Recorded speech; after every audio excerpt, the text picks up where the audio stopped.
मौजूदा सीएम हैं, इन्होंने जिस तरह से अपने चेहरे से नकाब हटाई है, अपना रुख बदला है, इसको बेनकाब करने के लिए तो पूरे आंध्र प्रदेश के एक एक डिस्ट्रिक्ट में लोगों को जाके बताइए कि ये वही है कि जो अवतार में आए थे तो कह रहे थे कि नहीं हम कोई आपके खिलाफ काम नहीं होने देंगे, और अगले दिन जब बिल पेश हुआ तो ऐसे खामोशी के साथ उन्होंने सरेंडर किया ना कि कोई भी शर्मा जाए। तो अगर आज दिल्ली में नफरतें उफान पर हैं तो उसमें सबसे बड़ा मैंने कहा ना 2 स्टेट।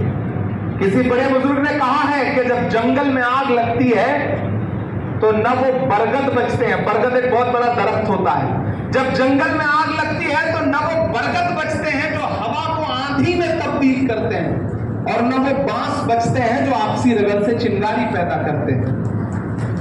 तो ये जो बरगद है, इन बरगदों ने हवा को आंधी में तब्दील किया है, ये गुनहगार है।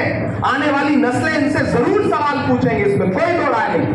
तो साथियों, आप सबको एक बार फिर से बहुत मुबारकबाद देता हूं, और यूनाइटेड फॉर हार्मोनी इस प्रोग्राम के लिए आप साथियों को एक बार फिर से विजयराज जी और उनकी पूरी टीम को और प्रशांत भूषण जी को सबको बधाई। बट्टेराव जी जिस तरह से इस उम्र में भी जो मोहब्बत के लिए उनका जज्बा है, बैठे हैं, निजामत कर रहे हैं, लंबा सा सफर तय करके आए। मुझे लगता है विजयराव जी के लिए और बट्टेराव जी के लिए एक बार जोरदार ताली आपकी बजनी चाहिए।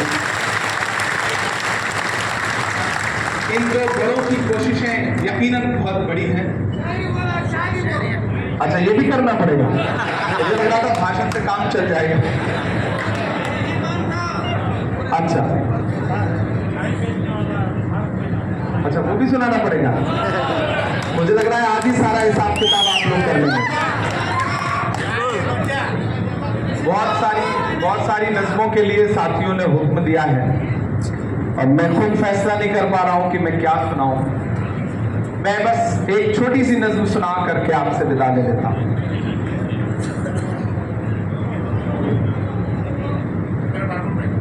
अच्छा, चंद्रबाबू पे, मैं आजकल नीतीश बाबू पे ज्यादा सुना रहा हूं। मत समझना डराने से डर जाएंगे। आप थक तो नहीं गए? नहीं। मत समझना डराने से डर जाएंगे, अब के सारी हदों से गुजर जाएंगे। मैंने पार्लियामेंट में कहा था कि जिले इलाही जमहूरियत जो है वो ठसक और अकड़ से नहीं चलती है। इसी ठसक के साथ देश की पार्लियामेंट में सीए का कानून भी लाया गया था ना, याद है आपको? और होम मिनिस्टर साहब ने क्रोनोलॉजी समझाई थी।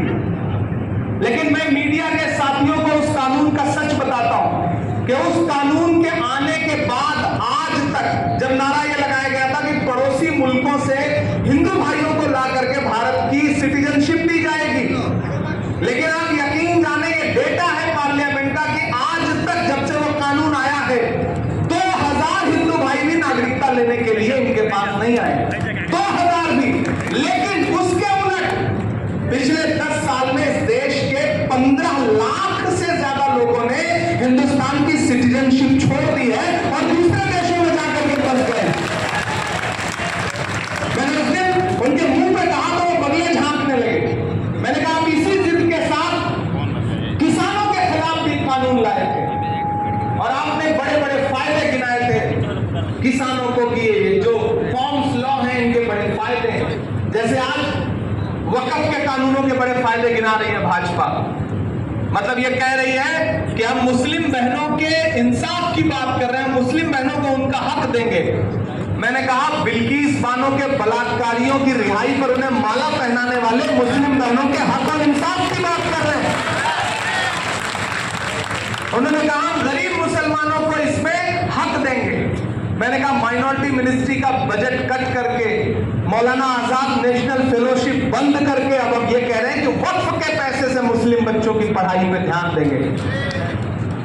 उन्होंने कहा हम गरीब मुसलमानों का भला करना चाहते हैं। हमने कहा तबरेज अंसारी से लेके पहलू खान से लेकर के अखलाक से लेकर के कई सारे लोगों को मॉब लिंचिंग में मारने वाले लोगों की हिमायत करने वाली पार्टी के लोग ये कह रहे हैं कि हम वक्फ बिल से मुसलमानों की हिमायत की बात करेंगे।